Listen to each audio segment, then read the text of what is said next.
Good morning po sa inyo lahat. Isa ng muling yugto ng ating Daily Bible Blessings. Pamagat ng ating aralin ngayong umaga ay Pinadali na ng Diyos. Pinadali na ng Diyos. Alam po ba ninyo na may panahon noon na napakahirap makabasa ng Biblia? Dito po ay nasa isang wika na hindi maintindihan ng mga karaniwang tao. Kaya po isa nga sa mga dakilang ginawa ng isang nangalang Martin Luther ay isalin ang Biblia sa wika ng kanyang mga kapwa Aleman o German upang makaraniwang tao po ay makabasa ng Biblia at tunay na makilala sa ating Diyos. Kaya po ang minamahal, isa pong napakalaking pagpapala na sa ngayon ay napakadali nang hanapin, magkaroon at basahin ang Biblia.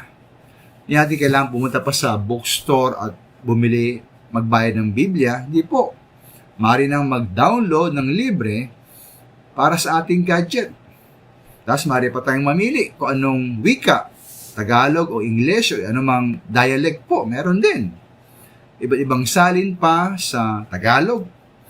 At para sa mga maedad o malabo na ang mga mata, maaari pang palakihin ang mga letra o pahinga na lamang ba may isa nagbabasa ng Biblia. Ngunit po sa kabila ng mga pagpapalang ito, lahat ba tayo, karamihan ba ng mga Kristiyano ay nagbabasa ng Biblia? At nagbabasa regular at palagi nagbabasa nga? At di ba sinisikan na toong unawain ang ating binabasang Biblia? O basta mabasa na lamang?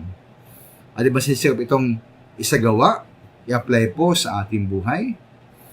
Nga po sa Josue 1:8, huwag nating kaligtaang basahin ang aklat ng kautusan at po itong pagbulay-bulayin araw at gabi upang matupad ang lahat na nakasaad doon. Sa ganoon, magiging masagana at matagumpay tayo sa ating pumuhay. Kaya minamahal, ang Diyos na po ang gumagawa ng mga paraan upang mas madali tayong magkaroon ng sariling Biblia, ating mabasa, pag-aralan at isagawa para po sa ating sariling kasaganahan at tagumpay. Nawa po ating huwag sayangin ang pagkakataong ito. Maraming salamat po.